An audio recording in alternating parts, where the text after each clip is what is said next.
Maka dulu ada survei mengatakan begini, Jawa Barat itu termasuk provinsi yang paling tertinggi terpapar paham radikalisme dan intoleransi.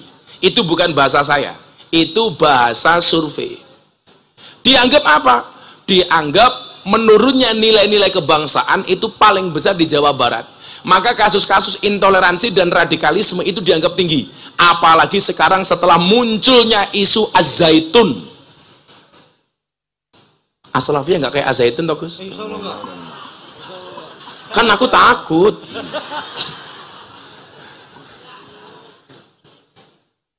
Ibu-ibu cewek sholat berada di soft paling depan.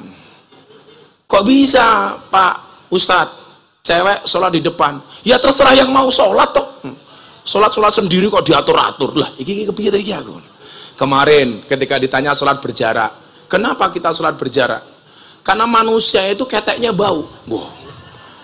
Kan gak nyambung banget ya. Karena bau, sholatnya berjarak supaya khusyuk, tidak bau bulu ketek temannya. Ini kok ampumen, tapi luar biasanya Pak Kiai. Az-Zaitun tuh mau masuk, itu bayarnya mahal, SPP-nya mahal. Yang membuat saya jengkel apa? Ternyata kenapa mereka bisa eksis? Ada sekian nama pejabat yang menjadi backingnya. Ini kan kurang ajar. Di saat negara sedang membangun yang kata Pak Jokowi menghadapi Golden Age 13 tahun ke depan, Indonesia akan mendapatkan momentum emas. Ini malah ada upaya-upaya merusak kebinekaan kita dengan cara-cara Az-Zaitun. Saya ngomong Az-Zaitun baru di sini loh Pak, karena di Jawa Barat. Paling saya pulang diculik. Ya mudah-mudahan yang nyulik janda lah. Di Subang katanya banyak janda ya. Perawan second. Oh iya, sebenarnya bahasanya bukan janda sih yang pas. Perawan second. Makanya kalau Bansor Ansor belum menikah dengan janda le. Kalau kamu menikah dengan janda, nggak ada malam pertama, adanya malam terusan. Mas tahu? Nah, saya bilang, ini kita memasuki Golden Age 13 tahun ke depan. Indonesia diprediksi, bukan diramalkan ya. Kalau diramalkan itu dukun Pak. Kalau bahasanya orang beriman itu firosat. Firosat, itaku firosat al-mu'min fa'innahu yang duru binurillah. Indonesia ini akan bersaing dengan Cina. Indonesia ini akan bersaing dengan Amerika. Bonus demografi dengan semakin banyaknya warga negara Indonesia, itu akan menjadi keuntungan. Terbukti melalui apa Pak? Melalui ujian Allah berupa COVID-19. Semua orang meramal Indonesia akan hancur gara-gara COVID. Tapi ternyata kita mempunyai pemerintah yang top. Begitu COVID muncul, langsung muncul BLT, bantuan langsung telas. Bantuan langsung tunai. Masuk ke Subang. Dalam rangka apa? Dalam rangka menjaga stabilitas ekonomi. Tapi lucunya orang Subang Kiai, BLT untuk orang miskin, yang punya mobil juga ngaku miskin. Betul Bu? Yang gelang emasnya besar-besar ngaku miskin. Orangnya juga datang ini. Ya ikut tertawa gitu loh.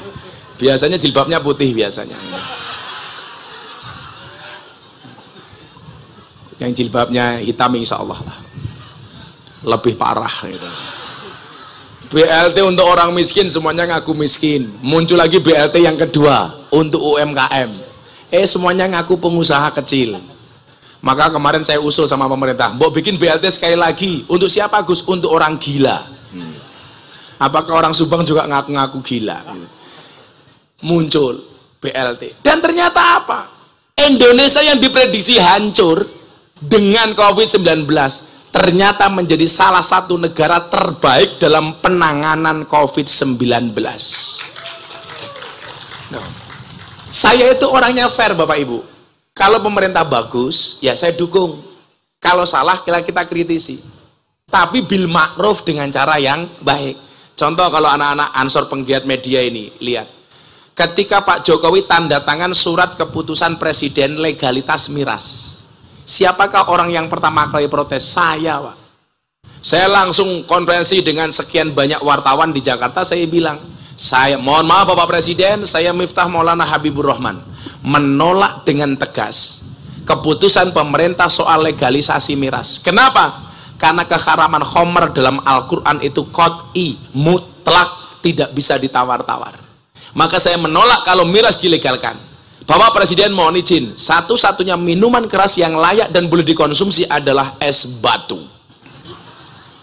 Anda tahu, jam 2 malam saya ditelepon sama Pak Pratekno, Mensesnek, beliau bilang, Gus, kritikannya Gus Miftah didengarkan sama Presiden. Insya Allah besok dibatalkan. Sehari setelah saya protes dibatalkan, Pak. Langsung nama saya trending Twitter nomor 2. Trending Twitter nomor 1. Wulan Guritno, kasus perceraiannya. Trending topik Twitter nomor 2, Gus Miftah menunggu berakhirnya masa iddah Wulan Guritno.